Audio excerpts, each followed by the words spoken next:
Don't fall over. Good morning. Thank you. I am so excited about today. So I'm Ann Pasternak, and I'm the Shelby White and Leon Levy Director of the Brooklyn Museum. And thank you. And I'm a woman. And I'm so excited to welcome you and our special partners from She Built New York City with New York City's First Lady, Chirlane McCray, and Deputy Mayor, well, are we still allowed to call you Deputy Mayor? Yes. Okay, for now. Today I'm calling her Deputy Mayor, Alicia Glen, for their exciting announcement. An announcement that rights a significant historical wrong by finally recognizing the contributions of New York City's most trailblazing women with statues that celebrate their real accomplishments. And where better than the Brooklyn Museum to share this announcement? Seriously, She Built New York City is everywhere here. From a gorgeous portrait of Emily Warren Roebling, who literally oversaw the construction and the building of the Brooklyn Bridge, to Judy Chicago's famed dinner party, women are building the stories, traditions, and excellence of this great institution. We have long been the museum that recognizes and celebrates the efforts of women, especially women of color. From renowned artists such as Georgia O'Keeffe to our current critically acclaimed show exploring the life and work of Frida Kahlo, we have always given the spotlight to the transformative contributions of women game changers. And now we're here to celebrate the launch of She Built New York City, an impact with public art that is going to be felt citywide. I love New York. And it gives me great pleasure to introduce one of New York's most phenomenal leaders whose recent overhaul of Gracie Mansion's walls with the exhibition She Persists, A Century of Women Artists in New York, is just one example of her dedication to the women who have shaped this city. So please join me in welcoming New York City First Lady Chirlane McCray. Thank you. It's beautiful. Good morning, everyone. Good morning. Who is ready to celebrate some extraordinary women? Let me hear you.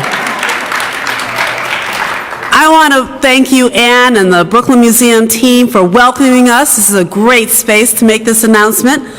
Last year, New York City made a commitment to recognize the achievements of more women in our public spaces. We pledged to do better by the leaders, achievers, and artists who have not gotten their due in the histories written by men. And in November, we announced the very first statue commissioned through She Built NYC, the unbossed Fighting Shirley Chisholm.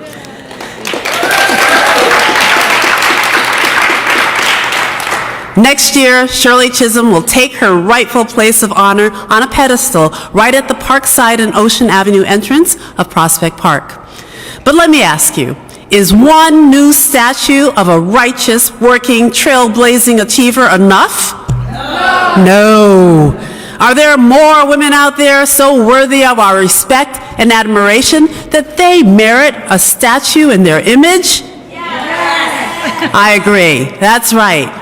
So today, we are marking the first week of Women's History Month by announcing not one, but 4 She Built NYC monuments. With this announcement, each one of the 5 boroughs can now look forward to celebrating their own female hometown hero.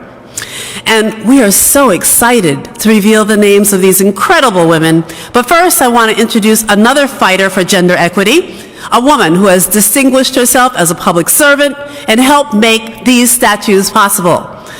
Her last day at City Hall was just a few days ago, and we are already missing her.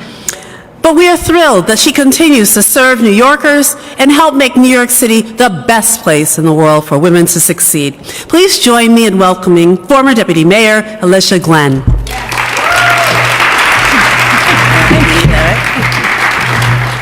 Thank you so much, Chirlane. That was really sweet. And I just want to say thank you again to Anne and to the Brooklyn Museum. Many of you, I hope, were here in the spring when we launched Women.NYC right here in the Brooklyn Museum. So this is a place that is near and dear to our heart, and it is because it is an institution that has long recognized and celebrated the amazing work of so many female artists.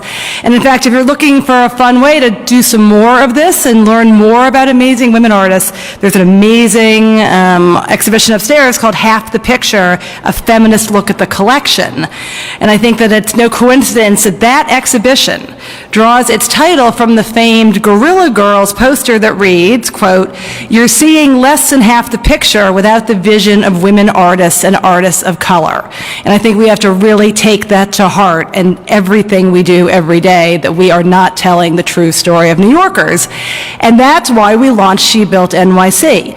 The initiative was designed to ensure for the future that our public realm exemplifies the diverse and accomplished women who make this city so great today, and we are riding on their shoulders of all the sisters before us.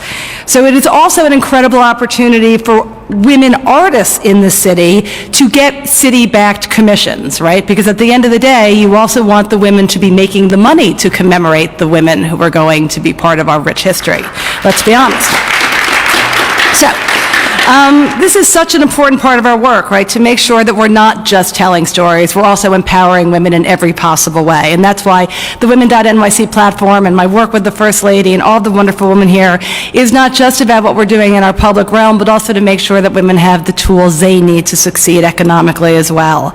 So I think one thing we said when we announced the Shirley Chisholm monument back in the fall was to say, this can't be a one and done kind of exercise, right? There are too many great women. And we need at least one, if not many, many SheBuiltNYC monuments in every borough. Because then we're sending a very serious message about our public spaces, right? We're providing unique opportunities for women artists and artists of color to help us truly, truly paint a fuller picture in every corner of the city. So many of you may remember there were hundreds and hundreds of unbelievable women nominated by New Yorkers. This wasn't just a bunch of arty-farty people sitting around talking about who should we celebrate. It was New Yorkers who gave us these nominations. And I'm guessing that New Yorkers are not going to be satisfied until we continue to work through that list.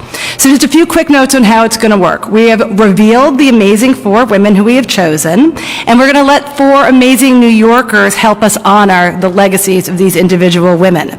After we have made this announcement today, there will be an individual artist selection process. For each one of these women, there will be a separate process where I'm guessing that it will be mostly women artists who will participate in the process.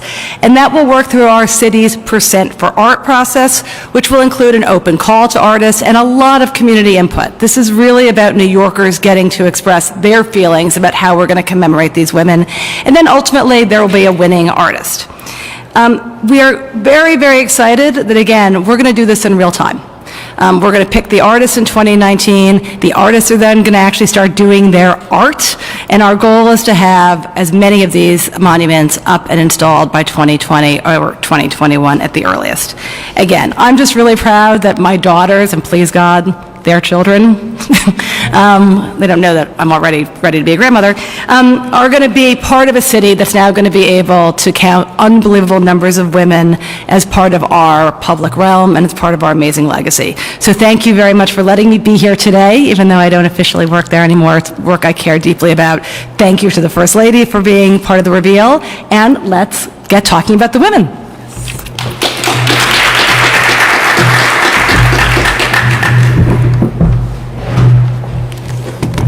Thank you so much, Deputy Mayor Glen.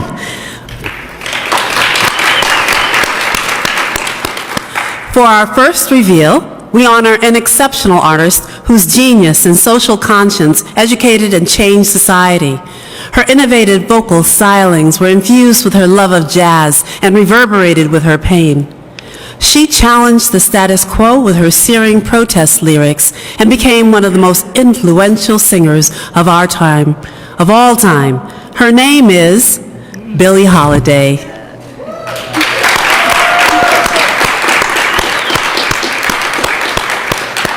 That's right, a statue of Lady Day is coming to Queens, the borough that she called home. And what better way to celebrate one of music's greats than with a song? Please join me in welcoming Queen Esther.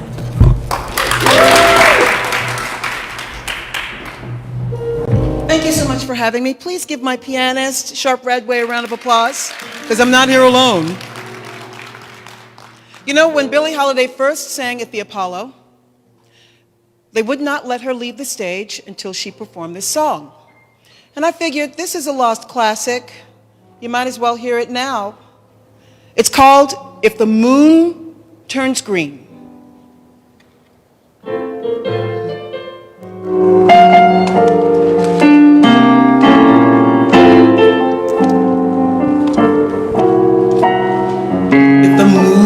Turns green, shadows get up and walk around, clouds come tumbling to the ground. I wouldn't be surprised, 'cause didn't you fall in love with me? If the stars turn blue, willows that weep begin to sing, winter changes into spring, I wouldn't raise my. Didn't you fall in love with me? I thought I was foolish to think of romance with someone as charming as you. I thought I was hoping without any chance. Then every hope came true. If the moon turns green, rivers begin to flow upstream. And this is all some crazy dream. I wouldn't be surprised. Anything can happen. You could fall in love with me.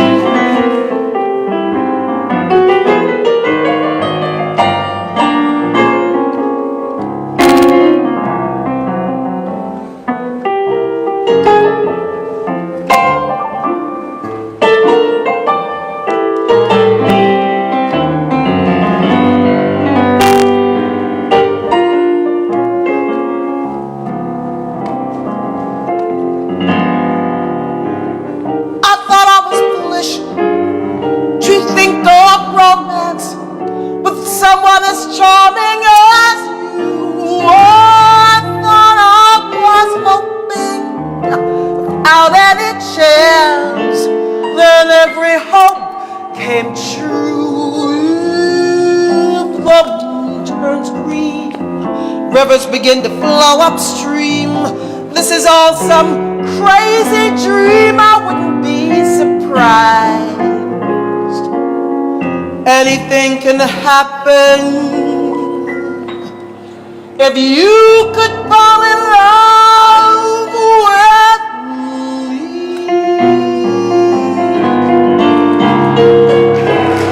Thank you.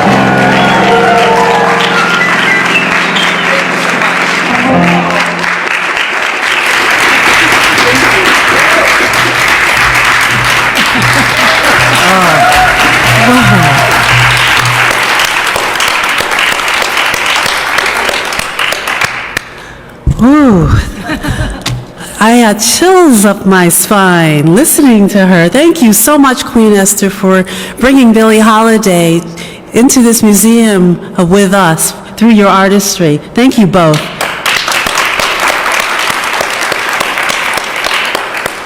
And now to share more about what Billie Holiday's legacy means to the world of music, we are joined by the Executive Director and CEO of Jazzmobile, the oldest nonprofit arts organization dedicated to the presentation and promotion of jazz. Please welcome Robin Bell Stevens.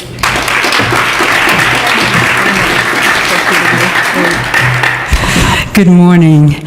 What a glorious morning this is, huh? Wow, I mean, I have to say very quickly on a personal note, two things. One, we at Jazzmobile are very proud of Queen Esther. She actually was one of the winners of our jazz vocal competition, and she has been soaring ever since, so we're very proud of her. And on the other personal note, my late father, Dr. Aaron Bell, was a bassist with Duke Ellington, but he also is on the recording that Billie Holiday made, her album called Lady Day. So her name was a name that we heard a lot in our household. But Billie Holiday, of course, as we know, was a brilliant, talented singer. She influenced singers from, as Frank Sinatra said, she influenced every popular singer of her generation, be it jazz or what used to be called middle-of-the-road pop music. And he himself was influenced by Billie Holiday. Barbra Streisand said that the only singer she really likes to listen to other than herself, I threw that part in, is Miss Billie Holiday. So we know her influence there is phenomenal. As someone who drew great large audiences and integrated audiences is another part of her story that some of us know but isn't told often enough. As I said earlier to someone, she was not one to shy away from controversy. When the song called Strange Fruit was written, the writers brought it straight to her because they knew that she would be the one who could sing it with the passion and with the excellence that the song like that would require. She was told by a club owner, don't sing that song. She waited till the end of the night. Her last song that she sang to an integrated audience was Strange Fruit. And as many of you know, it tells of the horrific lynchings that took place in the South, and sadly also in the North. She also was the first African-American, black, Negro at that time, singer to integrate a white band. A guy by the name of John Hammond, who was a precursor to George Wein in terms of being someone who was promoting the music and was getting the music recorded, he heard her singing in Harlem. And he said, you know what, you need to be heard beyond just what's the audience that you have here. He was the one who said to Benny Goodman, you need to listen to this woman, you need to have her in your band. So she was an integrationist, so she was very active in the civil rights movement in her own way in the arts, because remember, we're talking about the 30s and the 40s and the 50s, so it was a different time then. She died way too young at the age of 44, but she left her legacy. So as a daughter of a jazz musician, as someone who gets to bring this great music we call jazz to all 5 boroughs of New York throughout the summer, thanks to organizations like the New York City Department of Cultural Affairs, thank you very much, Mr. Mickelson. And we present great artists like a Danny Mixon, who is a piano player from Brooklyn, who came out early this morning in the cold to be here tonight to also celebrate Miss Billie Holiday. And very quickly, his personal Billie Holiday story is that when he was walking across 125th Street with his mom as a toddler, Billie Holiday was coming out of an after-hours joint, saw him, and the mom said, oh, what a cute little boy, scooped him up, and started walking down the block for two blocks. And she said, excuse me, can I have my baby back? But she loved kids, even though she didn't have any of her own. But I want to say to all of you, thank you so much, and to the City of New York, and certainly to our First Lady, for honoring Billie Holiday this way. She was and is and forever will be someone that all of us will be so grateful for. And it's never too late to get to hear Billie Holiday. So she is on YouTube, and you definitely want to go listen to her music. So Billie Holiday, thank you for the contribution that you made to this music, to the City of New York, and to all of us who love America's classical music. Thank you.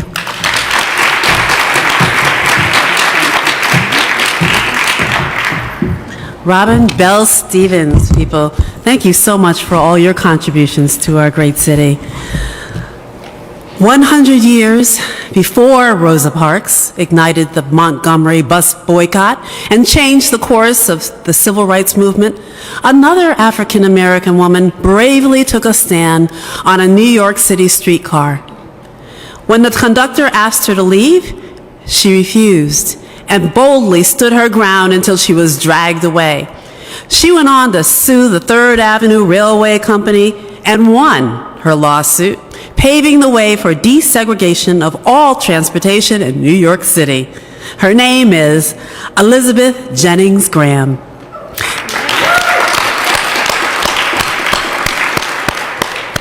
She will get a permanent place of honor near Grand Central Terminal in the borough of Manhattan. To share more about the extraordinary life of Elizabeth Jennings Graham, we are joined by a woman who is herself a marvel of achievement, an activist, and inspiration to us all. Please welcome the president of the NAACP New York State Conference, Hazel Dukes.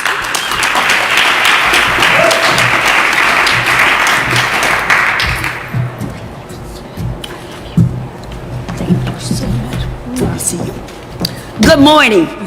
I don't Is that need good or this. bad for you? You don't need that. I You're don't need tall that. enough. Right, I'm tall enough. All right.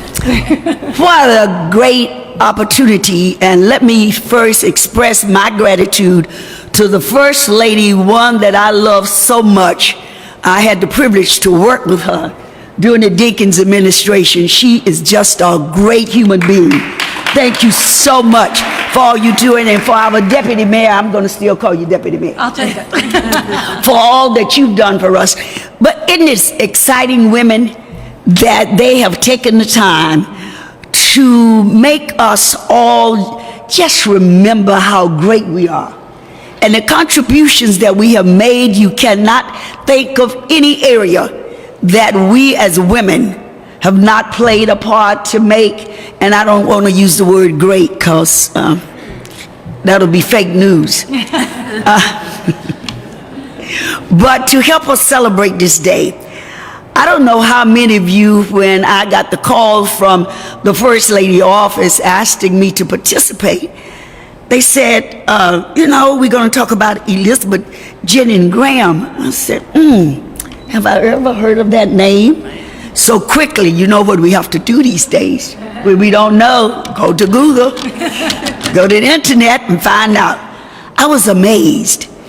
And today it made a recommitment from me to know that 100 years ago, this 24-year-old artist, she was a pianist, she was a teacher, decided about her rights 100 years ago, that she was on a horse-drawn streetcar in New York City.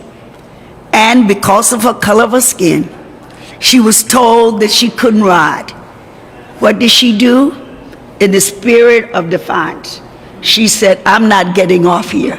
And when they came for her, she not only fought the driver, the conductor, and the policeman, reminded them of her rights, sued the transit company, and won. This is an opportunity to honor black women and their contribution to America. Elizabeth Jennings Graham was a black revolutionist. At the time, she inspired the Rosa Parks, the Dorothy Heights, and the name Fannie Lou Hamer. And the name go on because the men didn't record them. And today I'm inspired, and I hope all of you are inspired. And let's keep SheBuiltNYC in our heart as we go forward. Thank you so much.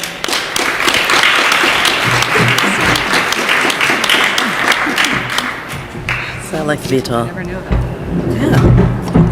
Yeah. Imagine that. We never knew about her. All she did. Thank you so much, Hazel.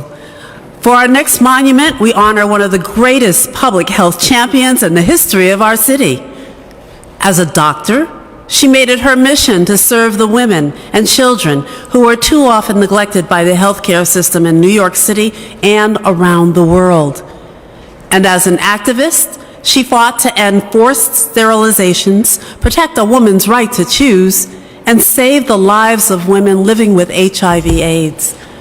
Her name is Dr. Helen Rodríguez Trías.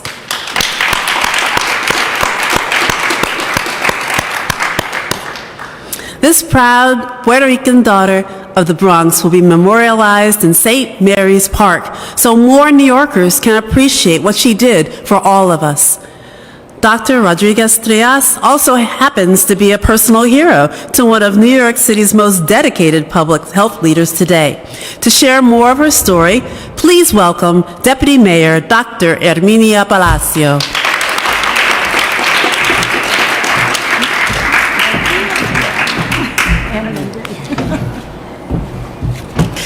Good morning. What an honor to be here at this particular event. And thank you, First Lady and Deputy Mayor, for bringing this forward.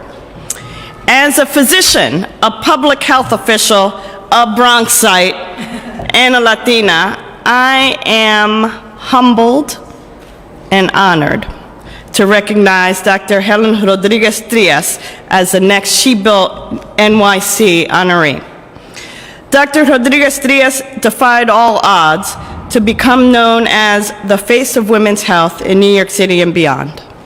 Born in 1929 in New York City to Puerto Rican parents, Dr. Rodríguez Trías dedicated her life to fight for underserved communities. It was her love for both the science and the people that Dr. Rodríguez Trías said drove her to the School of Medicine in San Juan, where she graduated with honors with her fourth child on her hip. During her pediatric residency in Puerto Rico, she created the first center for newborn care, and within 3 years, cut their hospital's infant mortality rate by half. Dr. Rodríguez Trías helped change the way practitioners cared for patients. She returned to New York City in 1970, where she headed the Department of Pediatrics at Lincoln Hospital. Through her work in the South Bronx, she continued to make history by introducing her colleagues to the ways culture affects how patients respond to the health system.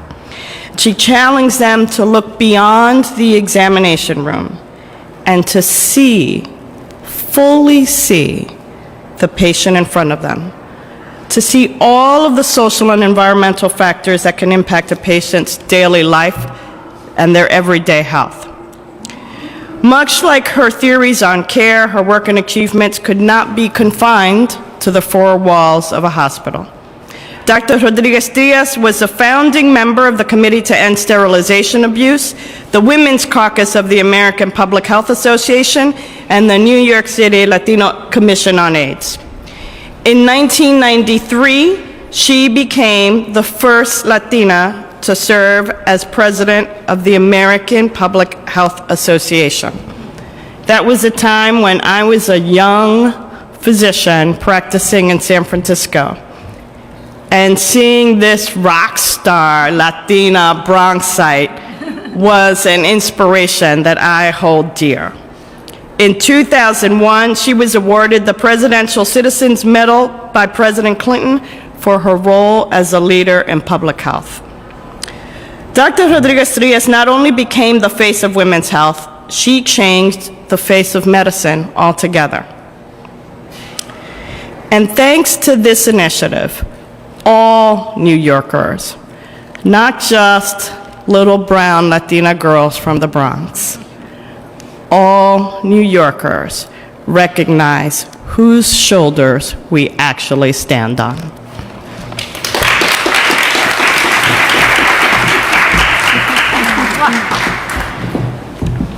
That was wonderful. Thank you so much, Dr. Palacio. And now, for more than 30 years, the ships passing in and out of New York Harbor were guided safely by a sturdy and hard-working immigrant woman. Her name is Katherine Kate Walker. When her husband died in the late 1800s, Kate Walker assumed the watch at Robbins Reef Lighthouse, still known by many as Kate's Light. During her tenure as keeper of the light, Kate saved at least 50 sailors from shipwrecks. But she never received the proper recognition while she lived, not even the life-saving medal from the U.S. Coast Guard. We will correct that injustice by erecting a statue in Kate's honor on the shores of Staten Island, where she rode her children to school every day. Today, the Noble Maritime Collection, a unique museum that celebrates the people and traditions of the working waterfront, owns and manages Robbins Reef Lighthouse. To share more about Kate Walker's life and work, please welcome the founding director, Aaron Urban.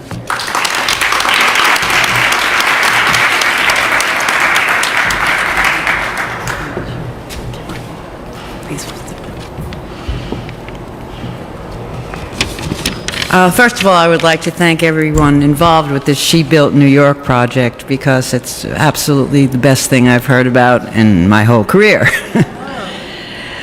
From 1890 until 1919, Kate Walker, as the First Lady has told you, was the keeper of Robins Reef Lighthouse, where she lived with her 2 children as a single mother. Revered by sailors who dubbed her home Kate's Light, in her 29-year tenure, she never failed to light the beacon's kerosene lanterns every 3 hours, all night long, and in heavy weather. A Coast Guard cutter is named in her honor.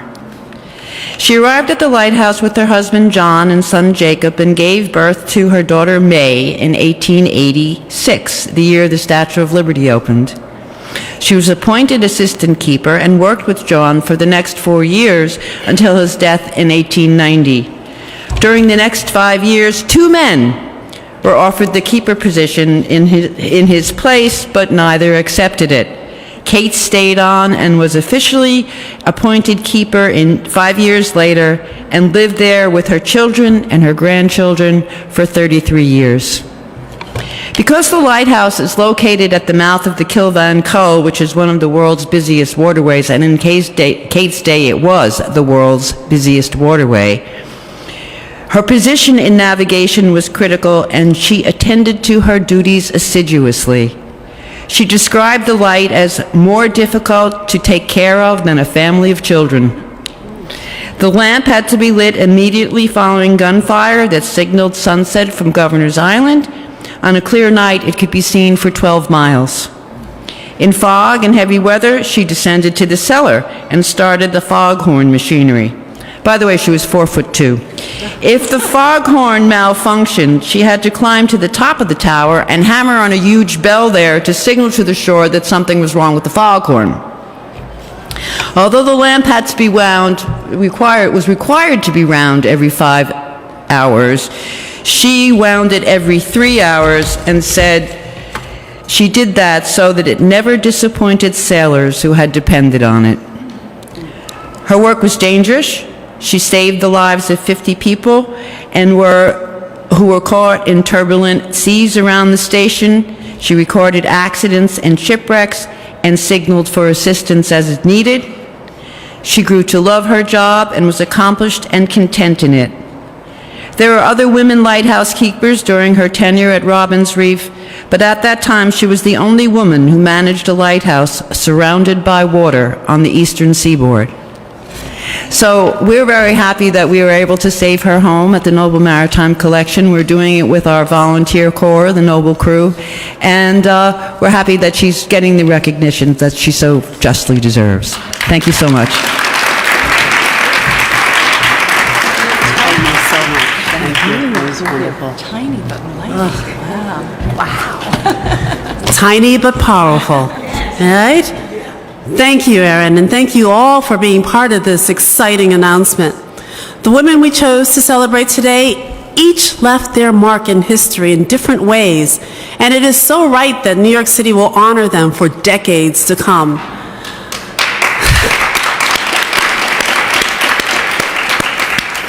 But one monument in each borough? Is that enough? No, it's just a beginning. We have a long way to go to correct the glaring gender imbalance in our public spaces. That's why we are partnered with the Museum of the City of New York to identify potential future monuments that honor diverse groups of women. I'm delighted that Cheryl Levy is here representing the museum today.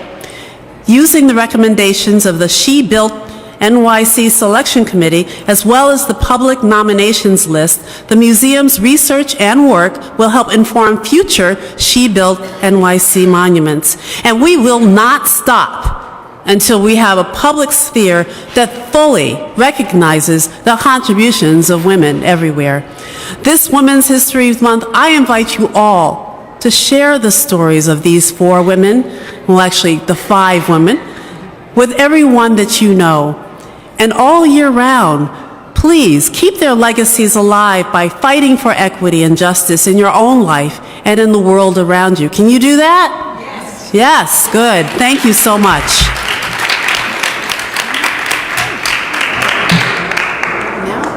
And now we'll have on-topic Q&A. Questions from media only. I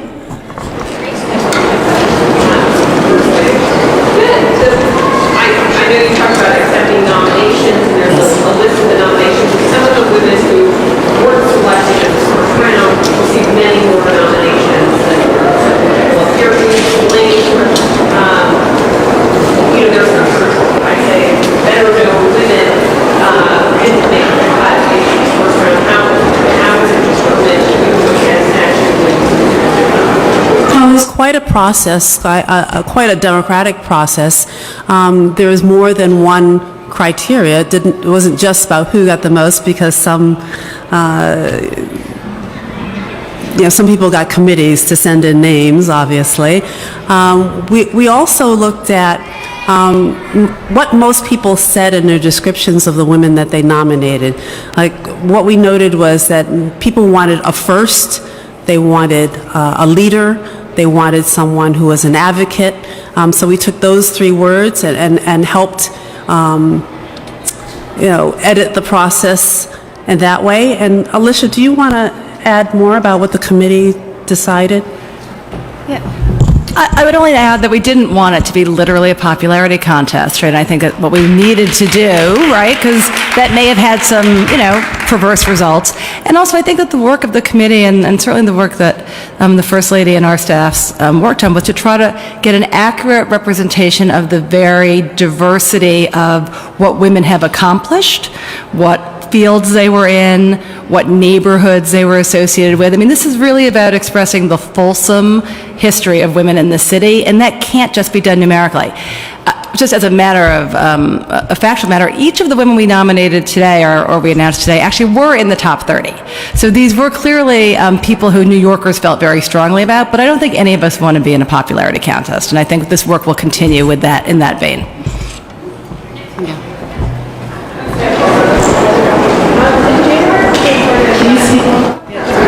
In January, it was reported that the advisory committee had recommended that groups of women be honored as statues, just to showcase the collaborative nature of their efforts. I'm curious about what happened there, that it became individuals, and if groups of women will be then. Groups of women will absolutely be planned for the future, and I hope the very near future. That turned out to be a little bit more complicated than we anticipated. We want to make sure that the history is accurate and that we are getting the kind of representation we want. Do you want to add to that? I think that's right. Yeah, it's so it is in process. We had hoped that we could include a grouping in this announcement today. It wasn't possible, but stay tuned.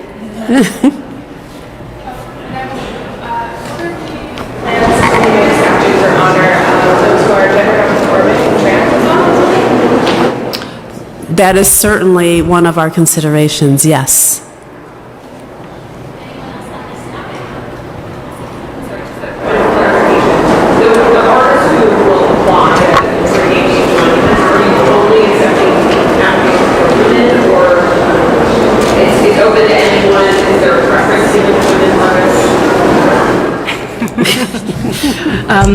I think it's because I'm an ex-lawyer, I'm answering the question. No.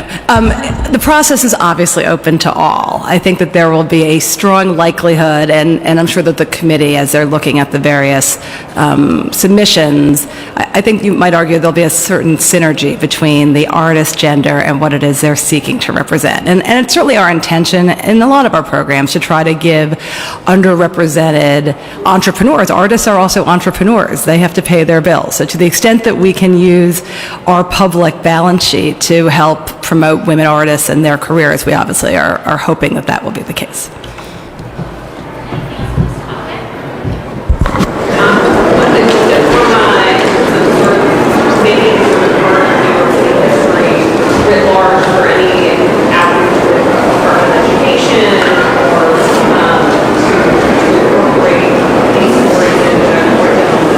Absolutely. We intend to make sure that there's a whole educational component with these statues online and working with DOE so that these stories are not trapped within stone, so to speak. We want everyone to know who they were, what their contributions were to the city of New York, and we'll be working very hard to make sure that young people and all of our schools across the city know who they are, where the statues are, and what they've done.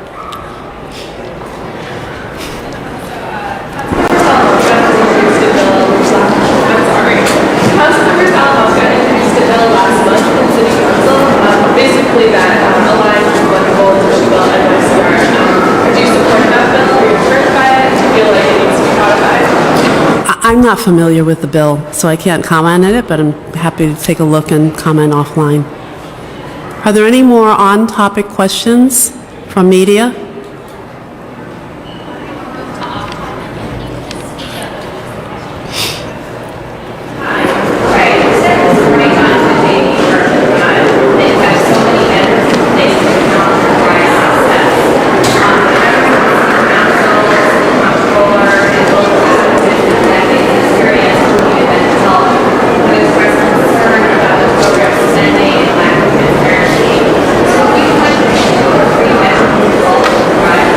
Absolutely. I could give you more than that.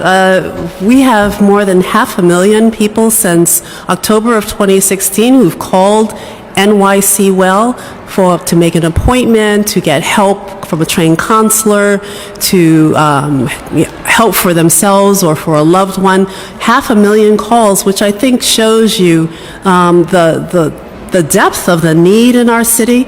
The people who before Thrive had no place to turn to navigate what is a very difficult array of services for mental health. I can't tell you how much it has helped people who often don't even know what they're looking for, because there are many people who don't know the difference between the services provided by a social worker or a therapist, psychologist, psychiatrist. These people call this number 1-888-NYC-WELL. I want everyone to know it because it is free. Anyone can call. We have people who will answer, who can speak Spanish, Mandarin, Cantonese, translation in more than 200 languages, and get connected to care. That is something that was never before available to people who live in New York City. Another metric I can share with you is the fact that we're now screening women who are in our collaborative, our hospital collaborative, for postpartum depression. And we've screened 80,000 women so far. Most people know that, well, I shouldn't say most people, but many people know that postpartum depression, prenatal depression, if gone untreated, can have lifelong consequences for a child. Lifelong. And of course affects the whole family. We are now screening women, making sure that they are connected to care, so that they get the treatment that they need. And that is something that has never been done before. Another number I can share with you is the 100,000 victims of crime who have been connected to counseling and other services through our Crime Victims Assistance Program. Now, before Thrive, all the attention kind of went at the perpetrator, right? People looked at the person who actually did the crime and didn't really think about the trauma, the pain and suffering and fear many victims of crime feel after the crime has been committed. People don't know, how to make sure they have a path to safety. Maybe they don't know how to change their locks quickly. I mean, these are all things that this Crime Victims Assistance Program is now providing. Every precinct has someone that people, and they're reaching out. They're not waiting for people to go to them. They're actually reaching out to victims of crime to make sure that they get, counseling or whatever kind of service they need. Now, that's just one of many measures. There are others, like the fact that all of our schools now have some form of mental health support, which was not true before. We have 1,800 schools. No two are the same. So, of course, the kind of support they have varies.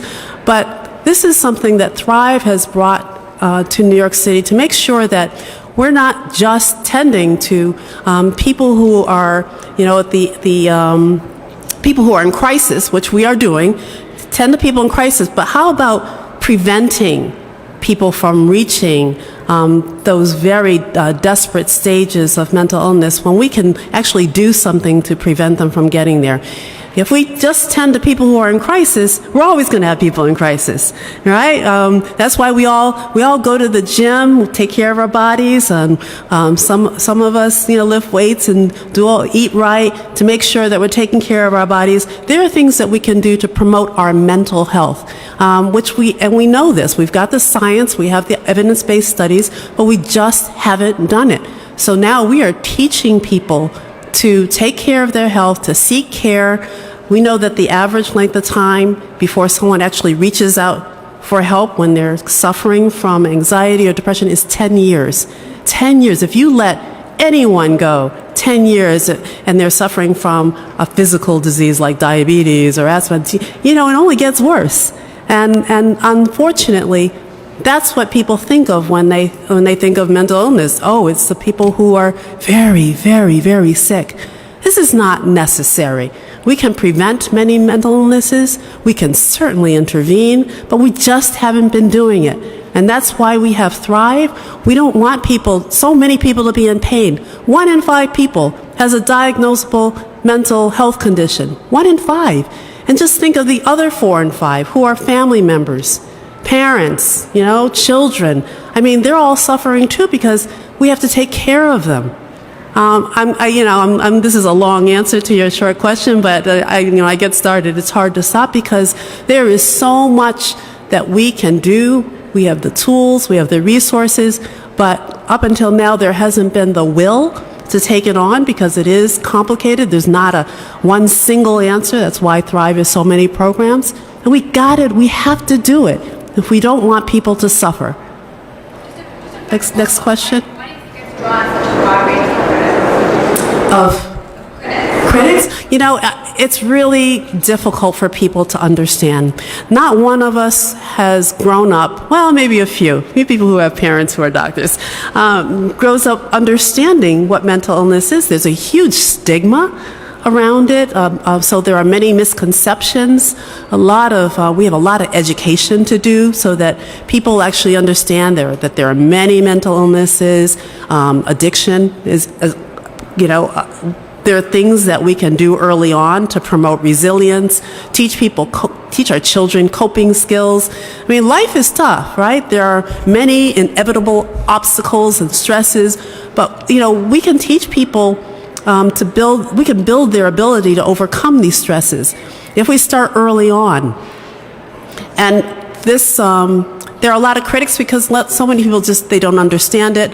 I think I mentioned we don't have a vocabulary to even talk about it in a positive way.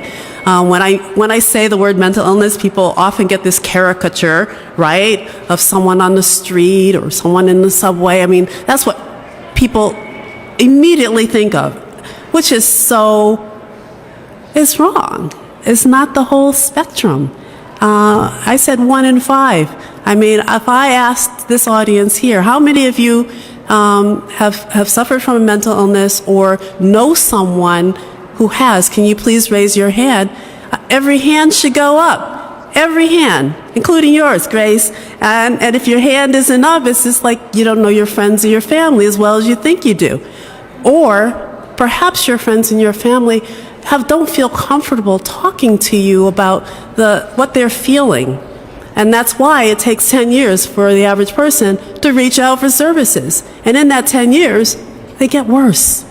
There's so much we can do to make this, to normalize this conversation. So to answer your question about the critics, I welcome the criticism because we need to talk about this openly, honestly. We need to dispel all these misconceptions people have and learn what we can all do, because we all have a role to play in changing the way people think about mental health and getting people services that they need. We are training New Yorkers for free in mental health first aid. So many people know CPR, right? So many people know how to help somebody who's choking or someone who's stopped breathing. Well, guess what? We can train people to respond to people appropriately who have or who are exhibiting symptoms of mental illness. We can teach people this, and we've trained 100,000 New Yorkers so far. Our goal, thank you. Our goal is to train 250,000 New Yorkers. We're well on our way, and we need community members, family members to be involved, because we all have a responsibility. If you had a child who, had something wrong with her leg or her foot, you'd get her some help, right? Well, we have to teach people to recognize the signs and symptoms of when something is not right with someone's behavior, so that they can get appropriate help early on and not have this delay. Next question. You've touched on a number of people that are reaching. Yes.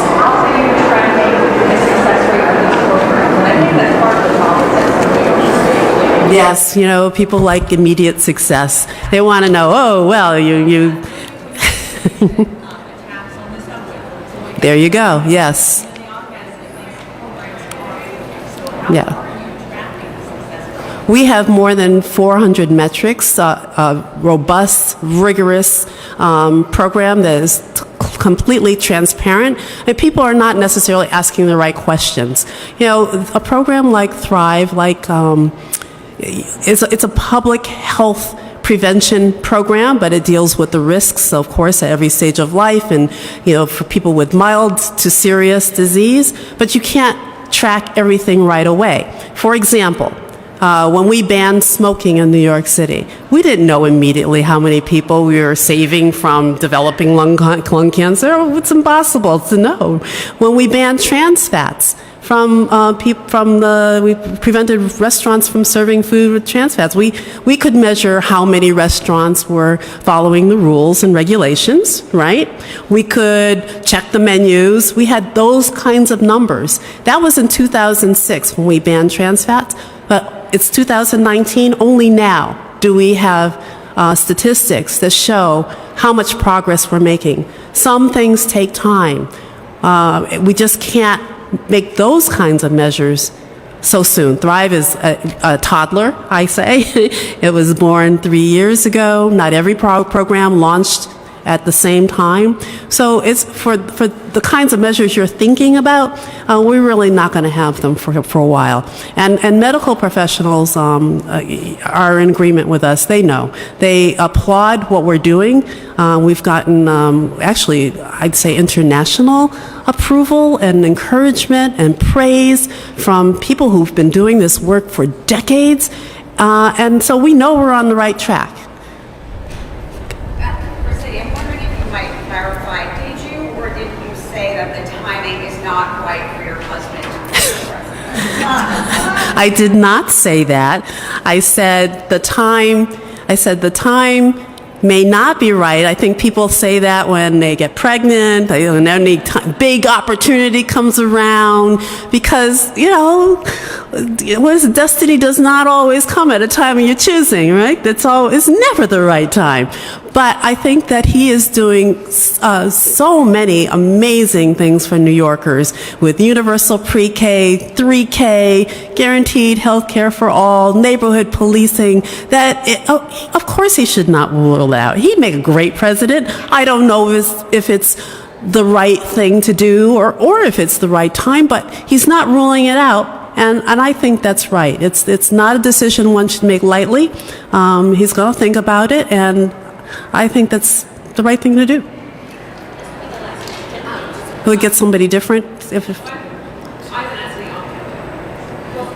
Okay, go ahead. Just going back to Thrive for a minute, at the outset, you made the point that more than 500,000 people since October 2016 have called the hotline, Yes. showing that there's, a real need Yes. for looking for help. Have you tracked how many of those people actually connected with mental health services? We know how many calls came in. We know how many of that group actually got assistance. We're tracking what we can. There are privacy concerns, and so we would like to delve deeper into, well, what exactly happened, and, how good did you feel about what happened or not.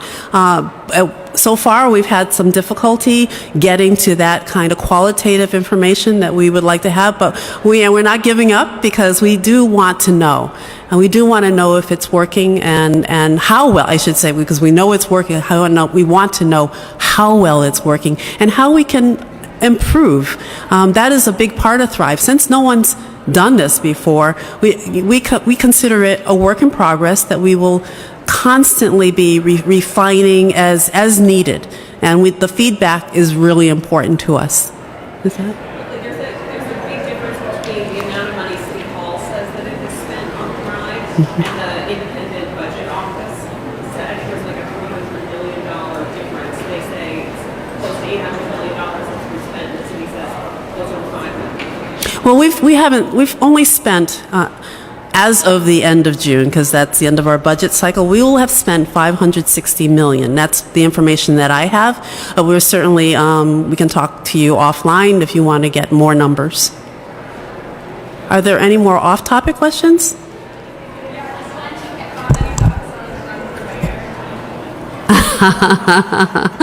I don't think I ever said that I'd consider that one. No, there's no plan, no interest. Thank you, everyone.